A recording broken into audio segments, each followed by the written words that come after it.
Hello friends, मेरा नाम है सैंडी और आप देख रहे हैं ज्ञान विज्ञान। दोस्तों, आज के वीडियो में हम डिटेल में जानेंगे एसबीआई के सेविंग्स प्लस अकाउंट के फीचर्स के बारे में। तो दोस्तों, वीडियो को लाइक, शेयर और चैनल को सब्सक्राइब ज़रूर करिएगा क्योंकि मैं ऐसे ही इन्फॉर्मेटिव वीडियोस लाता रहता हूं। तो चलिए स्टार्ट करते हैं। आइए एसबीआई के सेविंग्स प्लस अकाउंट को इस चार्ट से समझते हैं। इसमें जितने भी चार्जेस मैं बताऊँगा उस पर जीएसटी अलग से लगेगा, जो कि 18% है। इस अकाउंट को सिंगल या जॉइंटली बिना किसी बैलेंस के खोला जा सकता है और इसमें कोई बैलेंस मेंटेन करने की ज़रूरत भी नहीं पड़ती है। इस अकाउंट में ऑटो स्वीप की फैसिलिटी मिलती है, जिसकी वजह से खाते में मिनिमम थ्रेशहोल्ड लिमिट 35,000 रुपये से ज़्यादा के अमाउंट को एसबीआई के एमओडीएस मतलब मल्टी ऑप्शन डिपॉजिट स्कीम में ट्रांसफ़र कर दिया जाता है। एमओडीएस में एक बार में मिनिमम 10,000 रुपये या उससे ज़्यादा का अमाउंट ट्रांसफ़र किया जा सकता है, जो मैक्सिमम 1,000 रुपये के मल्टीपल में ट्रांसफ़र होगा। एमओडीएस 1 से 5 साल तक के लिए खुलेगी। एमओडीएस के बैलेंस पर एफडी का ब्याज मिलता है, जो 6.80% है। जैसे ही आपके खाते में 35,000 रुपये आएंगे और आप मैक्सिमम 35,000 रुपये हमेशा रखेंगे तो आपकी ऑटो स्वीप की फैसिलिटी एक्टिवेट हो जाती है और मिनिमम 10,000 रुपये जो एफडी का अकाउंट है, यानी कि एमओडीएस अकाउंट है, मल्टी ऑप्शन डिपॉजिट स्कीम, उसमें पैसा ट्रांसफ़र होता है। 10,000 से ज़्यादा भी हो सकता है, लेकिन मिनिमम 10,000 रुपये तो होगा ही होगा।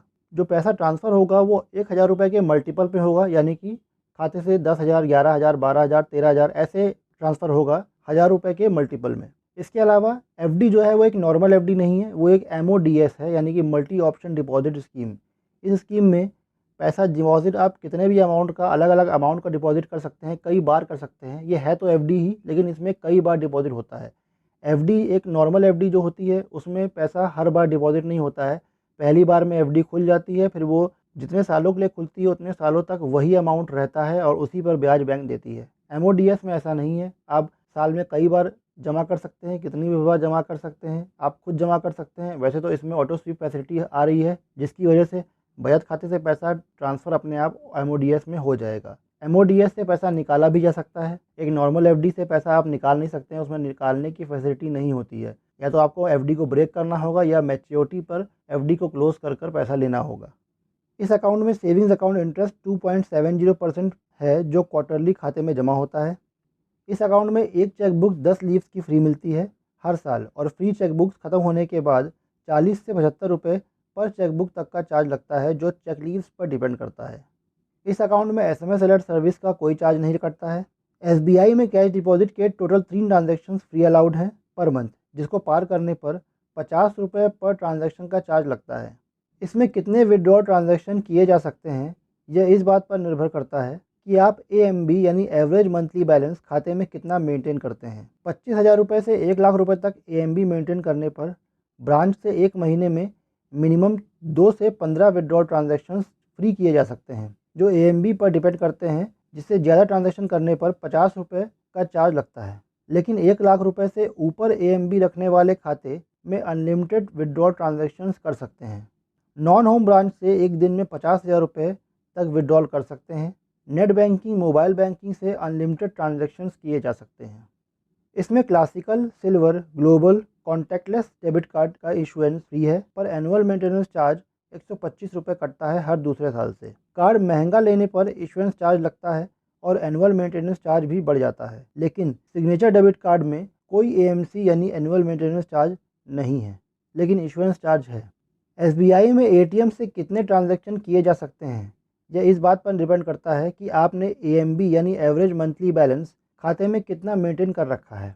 25,000 रुपये से 1 लाख रुपये तक एएमबी मेंटेन करने पर मेट्रो सिटीज़ के एटीएम से एक महीने में मिनिमम 3 और बाकी सिटीज़ के एटीएम से 5 एटीएम ट्रांजैक्शंस फ्री कर सकते हैं। दूसरे बैंक के एटीएम में 25,000 रुपये एएमबी वाले 5 फ्री ट्रांजैक्शंस कर सकते हैं। इसी के साथ एसबीआई के एटीएम से 25,000 रुपये से ऊपर के एएमबी वाले अनलिमिटेड एटीएम ट्रांजैक्शंस कर सकते हैं। 1 लाख से ऊपर एएमबी वाले किसी भी बैंक के एटीएम से अनलिमिटेड फ्री ट्रांजैक्शंस कर सकते हैं। यानी कि जो लोग 1 लाख रुपये से ज़्यादा मेंटेन करते हैं अपने खाते में मंथली, वो तो किसी भी एटीएम से जाएं तो अनलिमिटेड ट्रांजैक्शंस कर सकते हैं, कोई चार्ज नहीं पड़ेगा ट्रांजैक्शन का। अदर बैंक के एटीएम से फ्री लिमिट से ज़्यादा फाइनेंशियल ट्रांजैक्शंस करने पर 20 रुपये पर ट्रांजैक्शन और एसबीआई बैंक के एटीएम से या नॉन मेट्रो सिटीज़ के एटीएम से फ्री ट्रांजैक्शन से ज़्यादा फाइनेंशियल ट्रांजैक्शन करने पर 10 रुपये पर ट्रांजैक्शन का चार्ज करता है।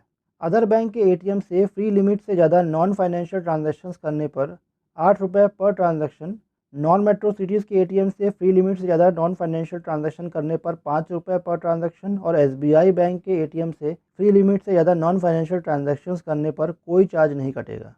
नेट बैंकिंग और मोबाइल बैंकिंग की सुविधा यहाँ पर कस्टमर को फ्री मिलेगी। नेफ्ट, आरटीजीएस, आईएमपीएस जैसी सुविधाएं बैंक के अकॉर्डिंग अमाउंट पर चार्जेबल हैं। नॉमिनेशन की सुविधा फ्री में मिलती है।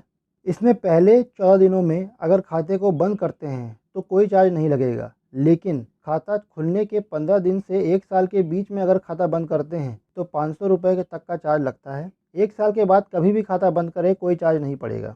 अब दोस्तों, ये कुछ इंपॉर्टेंट फीचर्स थे एसबीआई के सेविंग्स प्लस अकाउंट के, जो मैंने आपको बताने की कोशिश की है। इस अकाउंट में लगभग सारे फीचर्स एसबीआई के नॉर्मल सेविंग्स अकाउंट के ही हैं। अगर आप ऑटो स्वीप की फैसिलिटी वाले अकाउंट का बेनिफिट लेना चाहते हैं तो आप इस अकाउंट को कंसिडर कर सकते हैं। इससे आपको अलग से कोई एफडी खुलवाने की ज़रूरत नहीं पड़ेगी या बार बार एफडी खुलवाने की ज़रूरत नहीं पड़ेगी। बस आपको एक मिनिमम थ्रेशोल्ड अमाउंट को अपने खाते में मेंटेन करना होगा, और जैसे ही 10,000 रुपये या उससे ज़्यादा का अमाउंट आपके खाते में आएगा वो पैसा तुरंत एफडी में चला जाएगा, यानी कि एमओडीएस फैसिलिटी में वो पैसा ट्रांसफ़र हो जाएगा। तो दोस्तों, आज के लिए बस इतना ही।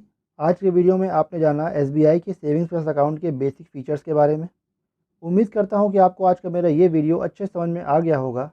अगर आपका इससे रिलेटेड कोई भी सवाल है तो मुझसे कमेंट करके पूछें, मैं जवाब जरूर दूंगा। और सब्सक्राइब करें मेरे चैनल ज्ञान विज्ञान को, साथ ही नोटिफिकेशन बेल आइकन को जरूर दबाइएगा और ऑल पर क्लिक कीजिएगा, क्योंकि मैं ऐसे ही इन्फॉर्मेटिव वीडियोज़ लाता रहता हूँ। Thanks for watching.